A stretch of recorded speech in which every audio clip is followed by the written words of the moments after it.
All right. Hey guys, welcome back. It's me, Jorora. This is the second part to this playthrough of Super Gorilla Quest. Honestly, Wither, I don't know why you didn't just call it Super Primate Quest, because now whenever I see the gorillas, my immediate response is to just call them gorillas, and I'm like, but wait, they're not all gorillas, they're primates. But I'm if anything being pedantic here.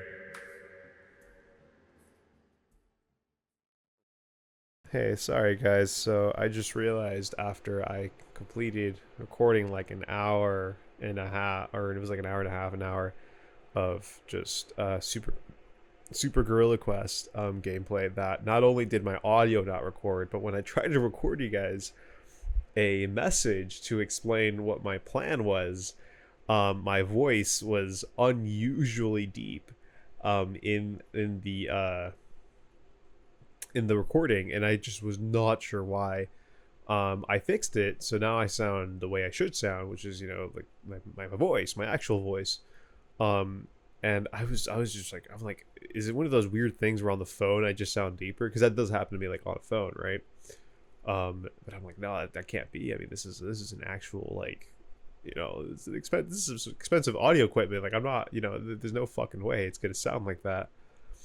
At least not for how much I paid. But so I realized, okay, maybe it's like a software thing, and it was like a weird, like I had some weird settings on my computer that were incompatible with the settings on my OBS, and that's why I created this weird issue. And it was slightly deep, so it was really easy to be like maybe that's just the way I sounded on a mic. But it was noticeable enough. Point is, so I do not want to re-record that whole fucking section again, especially after I had already restart, because last time it didn't even record the video. It just, or it didn't. It recorded the video terribly, one, and it also didn't record the sound. Or no, I think it recorded the sound. It was really weird. But point is, since it recorded the video and the sound in the game, I'm like, okay, I guess I'll just keep the sounds and footage from the game, and maybe just I'll do some commentary. So I'm sorry, this is going to be really weird. I know some people, when they upload videos, they do this sort of format on purpose, so I know at least with this I can sort of get away with it. And at least you can still see like what I was doing and the facial reactions I had to things. I'll try to sort of add some commentary about what I was feeling in the moment, or what my thoughts were. It's going to be a lot more work for me because I'll have to literally record audio and then like mix it with what's going on in the video. This is not the most efficient way to make videos. I was just going to give you my candid response to things and experience, but instead I'm going to have to just watch the whole thing and then assume what I was thinking at the time, which for the most part I should be pretty good at telling that, right? Because it's me. But the only unfortunate thing is, Wither did tell me a couple things that I mentioned throughout the video, because he made a lot of comments on my last video, and he wanted to clarify some things, some references here and there, some fun facts, that sort of thing. And I wanted to mention them in this video, and then I did mention some of them, but I ended up completely losing all that because I obviously don't have the audio for it anymore. So I have to just hopefully piece it back together. Anyways, I am so sorry for this sort of extra segment here. I will, but I hope it makes sense. All right, well, let's continue on with the video. Since I already played through these levels, I'm basically going to just describe them in past tense and show the footage in the background, but I'll stop to show my footage in real time since I was able to capture in-game audio, just not my own. It's okay though, because hopefully this motivates some of you to play the game out for yourselves and try to experience these events firsthand, rather than hearing my perspective on them. Anyways, we first start out in the factory and mostly walk the rooms and rooms of miserable factory workers.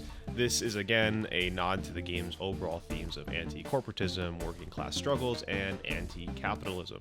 Whether you agree or disagree with those ideas, it's quite fitting for a game about primates that want to save the Earth from humans. And to be fair, humans are pretty entitled about owning everything on Earth, so it's an interesting concept to fight other animals for the Earth and its resources. especially since the gorillas, and yes, I know they're not gorillas at all, but since the game is called Super Gorilla Quiz, I'll think of them as gorillas, almost like the band Gorillas. Gorillas think of money and other concepts as silly human ideas, which is fair enough. Personally, I'd like to analyze the game's themes in further detail some other time. But for now, let's just talk about the factory level. This level is pretty easy for the most part, and it's mostly a lot of collecting for items and fighting some characters if you choose to, sort of. One of the nice things about this game is that random encounters are used sparingly for certain levels, and you won't find yourself constantly being interrupted by enemies while walking around.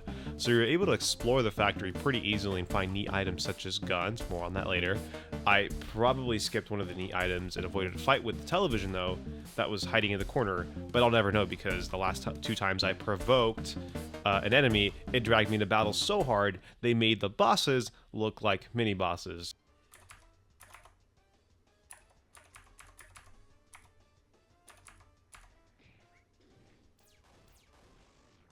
Oh my fucking god. Yeah, he does that. Okay. I'm not gonna waste a bunch of turns trying to beat this thing again. Because, again, I want to move through this quickly so I can catch up where I was. So now I no longer provoke enemies or walk up to things, or I don't often walk up to things that are, you know, hoarding a box behind it. So occasionally, but I'm a little weary about it now. But the point is, I have a choice. I don't have to get into a fight, and I like that. I think that's neat. After that, we fight the boss, and he mostly rambles on about how he loves killing workers without legal repercussions, which is a nod to a lot of the unsafe working conditions we see in a lot of jobs that lead to worker deaths, and sometimes caused by company negligence that generally doesn't come with any real harsh legal repercussions, aside from the occasional monetary payment. However, if I decide to run over a cyclist on their way to work, well then now it's a So we defeat him with some mild difficulty. Again, he was just an easier version of that. Astigmatism.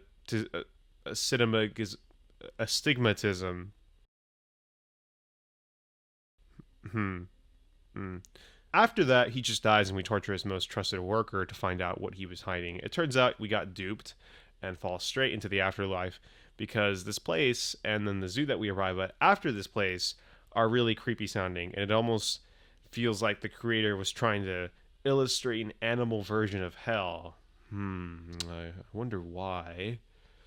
But listen to these places.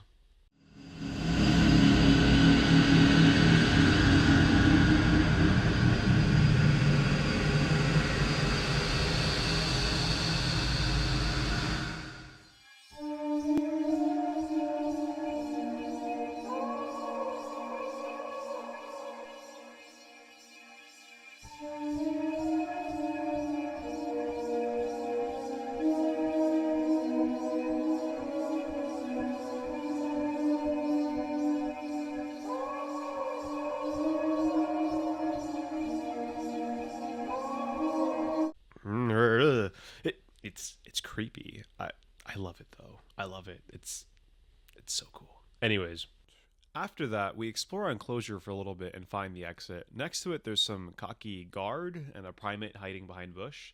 We start a fight with the guard, and this shy primate springs out of the bushes to help us, and we have our last and newest party member, Bonobo! Yay! Bonobo comes in handy too because they're like the support gorilla and provide some much needed healing and other utilities. We defeat the guard and then go on to free the rest of the animals in the zoo. We also get attacked by a fence. I think there's a metaphor here, considering the animals' greatest enemy are these walls, these gates, these fences. But I can't think of anything right now. Finally, anyways, we find the zoo manager, an owner guy, and proceed to have a boss battle that I have very much loved. He was the boss, but the zoo boss, not an enemy boss. I've always thought it was strange how bosses in games have to be really strong, when in reality most bosses and executives are probably the least fit to fight out of any member of an organization or institution. This was certainly true for the boss at the zoo, so he sends out his zoo bot a much more fitting and menacing opponent. This enemy ended up having two forms, but we didn't fight the second form because all the animals we saved came to our rescue. Well, isn't that convenient? To be honest, I do hate having to fight an enemy and then watch their HP bar and damage bar double right after I just barely want to fight against them.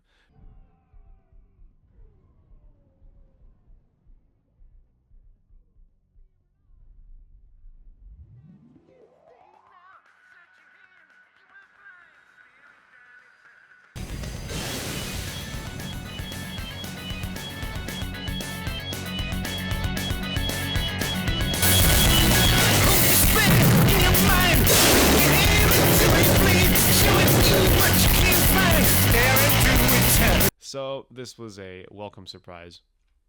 The game continues by leaving the zoo, and it turns out we were on an island the whole time.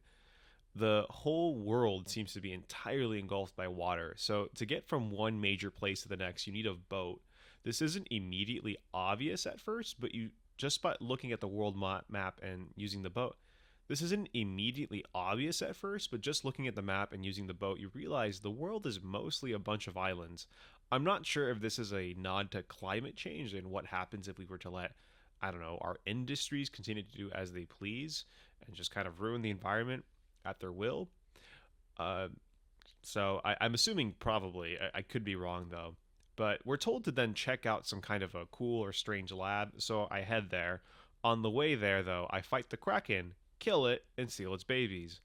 It turns out those Kraken babies come in real handy later in the game, which is funny because the Kraken fight was once again completely optional, and it really shows off the idea that the less you explore and the less you interact with the world, the harder the game will become later down the line. I like that kind of game design. It rewards exploration and interaction with this world rather than trying to run to it to the end as quickly as possible. And I think more games should do things like that. I hate grinding. I hate just having to level up and fight a bunch of random weak enemies to then defeat some boss. Like, no, go out and explore and fight other strong enemies or other strange corners of the world with possibly useful items. And that's exactly what this game does. Like, if you go out and explore, you'll have that with you. So we finally make it to the lab, and I was pretty confused at first because I got stopped by some dialogue and immediately died to being touched by some sentient strawberry jam. I come back and quickly try to walk around all the killer mutants since you die if they touch you. I got put in a couple of scenarios where I got stuck in a corner by these mutant jellies and just died. So that's cool, I guess. We got chased by a bunch of different mutants towards the end of the level. We got chased by a different mutant towards the end of the level, and it conveniently gets squished by a rock. I really like this level despite some of the annoying and inescapable deaths because it created a new set of stakes in the game I wasn't expecting. Then, this guy.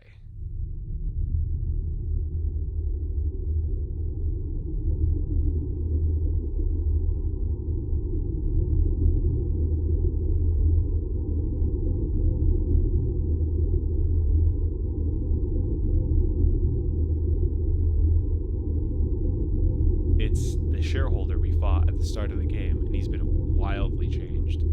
It's super creepy walking into that room and looking at this character as its guts inflate and deflate. It was a pretty difficult fight, and I really thought I was going to lose at first.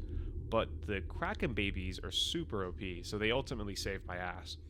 And this is exactly what I'm talking about. I was rewarded for exploring and fighting other strange enemies, not with grinding and levels, but interesting new items and abilities, and it's the only reason I was able to survive. Those Kraken babies do 25% of an enemy's HP, and this particular enemy had ridiculous amounts of HP, so the item was just extra efficient in this scenario. I imagine Wither probably put the Kraken near this lab for that reason, but again, you don't have to fight it, you don't have to interact with it, you can just go around it and win the boat, and you're fine. So it's really more of a choice. But after this, we're told to head back to the city, City 1, for something. And before I do that, I stop at City 2 and realize there's an overgrown plant, so I can't explore the city. How Pokemon of you. So I went to the flesh tunnels instead, and I really wanted to explore this place as soon as I saw it on the map. it reminded me of the Blood Caverns from Space Funeral, whom I know for a fact Wither, the creative Super Gorilla Quest, is a big fan of.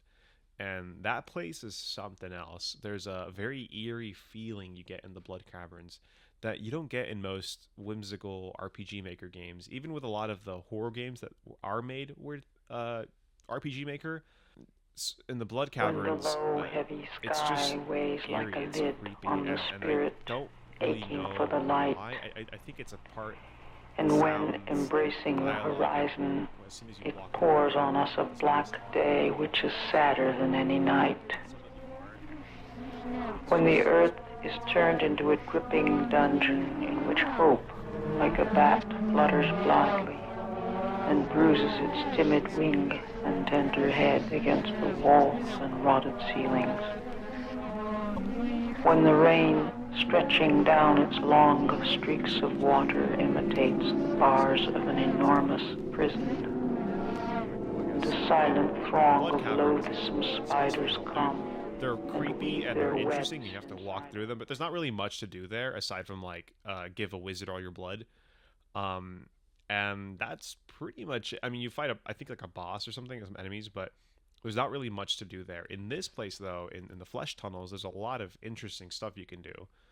And there's even like this really weird, annoying mini game that's a word mini game that made me pull my hair due to some semantic capitalization and also a very tough boss that made me finally have to use my guns. Which before that, I refused to use the guns. I just didn't know they'd be useful, and because I actually needed them this time around because of the multiple enemies, I found a really good use for it.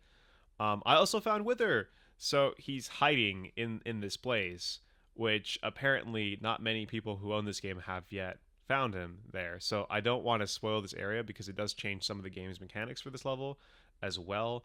And I do believe it's an optional area, but it's definitely worth checking out on your own. I think I don't want to reveal where he is because clearly that's a I don't know, like it seems like considering it's like the second to last rarest achievement again on Steam, I feel like it's more fun if you find it. I don't want to ruin that for people. So go ahead and look for him. It's not that hard, but like I said, you have to look around a bit, explore.